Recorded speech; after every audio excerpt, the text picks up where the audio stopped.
Hello mga kakusina, ito na naman ang inyong host, Sandy TVPH at welcome muli dito sa aking kusina. At ngayong araw nito mga kaibigan ay tayo magbibigay na naman isang napakahalagang tips dito sa ating mga appliances sa ating kusina na ginagamit natin sa ating pagluto. Paano ba tayo makakatipid sa kuryente? Sa mga bayarin, alam naman natin na patuloy ang pagtaas ng mga bills natin sa kuryente. Kaya mga kaibigan, dapat alam natin kung paano tayo makakatipid sa ating kusina. Pero bago tayo patuloy, tayo muna ay mag-intro.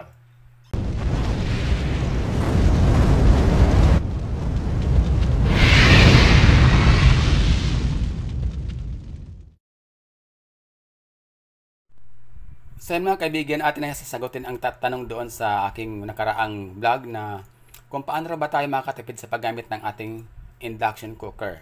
So, yun po ang ating sasagutin sa tanong na yun ng ating isang viewer doon. So, ito mga kaibigan ang ating sagot doon.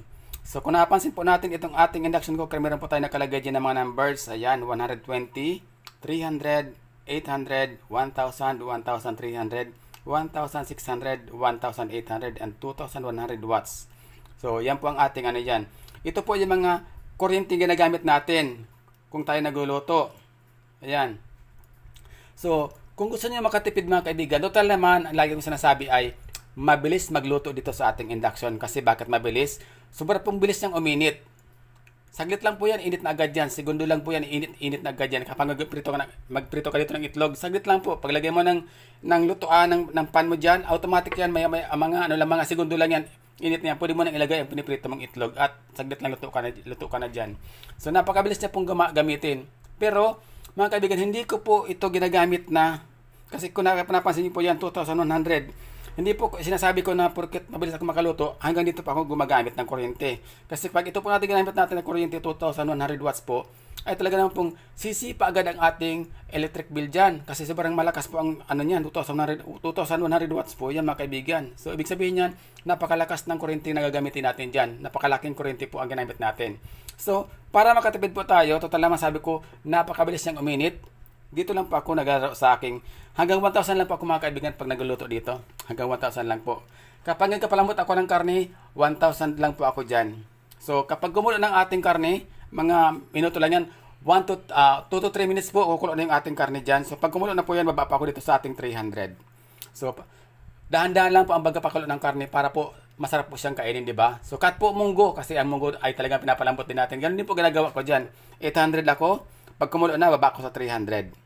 So yun po mga kaibigan ang aking ginagawa dyan para po mas tipid po talaga tayo sa kuryente. Kasi pag ginamit po natin yan dito, sagad tayo dyan, ay talaga naman pong sasagadin po ang ating electric bill. Kasi 2,100 po yan. Kung ilang oras ka nagluluto dyan, sabi natin 1 hour ka nagluto dyan, biruin mo yan, 2,100 ka dyan, 1 hour.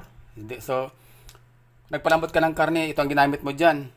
So, ilang oras ka dyan, lalo kung baka ang pinalambot mo. Ilang oras ka magpalambot ng baka, di ba? Napakalaking nun.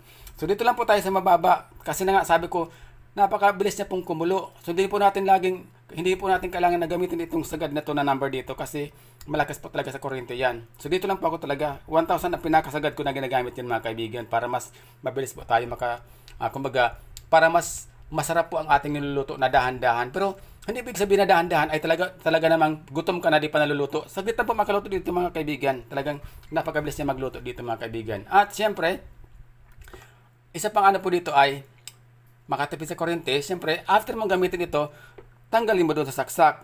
Kahit nasabihin natin ito ay automatic na mamatay kapag ka po ay nagluto ka dito, tinanggal mo yung inyong pan dyan sa lutuan, automatic po, seconds lang po, mamamatay na po. Automatic po mag-off yan kahit di mo siya i-off. Pero, para po mas safe tayo sa ating bahay, lalo na ngayong summer kasi mainit, tanggalin natin sa pagkakasaksak ang ating appliances para po siguradong hindi gumagana ang kuryente. Di ba mga kaibigan? So yun lang po mga kaibigan ang ating ma-share sa inyo mga kaibigan. Sana po ay nakapagbahagi ko sa inyo ng isang napakalagang impormasyon para po sa kapakinabangan ng lahat. Kasi sa panahon ngayon, lahat ng mga bagay ito mataas na at nagmamahalan. Sabi ko nga, tayo na lang ang hindi nagmamahalan. Inggit. Hindi naman mga kaibigan. Okay, so yun lang po mga kaibigan ng ating dyan, ang aking tip sa inyo. Huwag isasagad doon sa dulo kung gusto mo makatipid sa kuryente. So, ikaw, kung nagmamadali ka lagi, dito ka sa sagad, ayun, kailangan din meron ka rin pang sagad na pera kasi siguradong sasagadin ang budget mo dyan. So kung gusto mo ng malumanay na bayad, dito ka lang sa malumanay na gamit ng kuryente. Hanggang dyan lang mga kaibigan. So, paano mga kaibigan? Sana ay na sagot ko yung katanungan ng isang viewer natin diyan sa ating video. So, salamat at hanggang sa muli.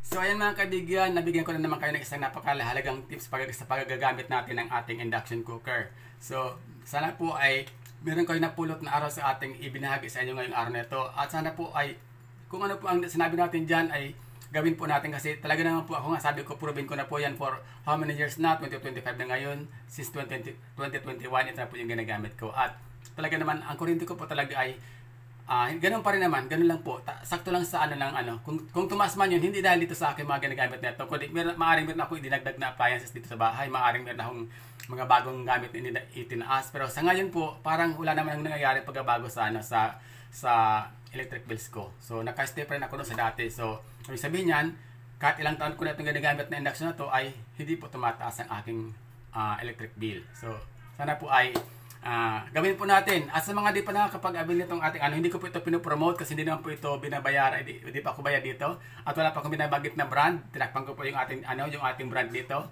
So, maganda po na gumamit tayo ng induction kasi sabi ko nga, very convenient. At talaga namang napakadaling gamitin. At kumbaga easy ka lang sa kusina. Kunting punas-punas tapos na.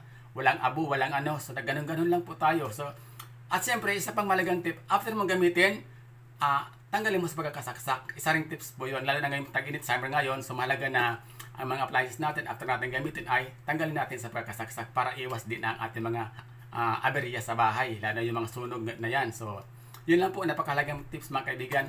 At hanggang sa muli, sa Net TV PH, sana ay nakapagbigay na naman ako ng isang mahalagang tips para sa inyo mga kaibigan. Kaya, bye-bye and see you again on my next vlog.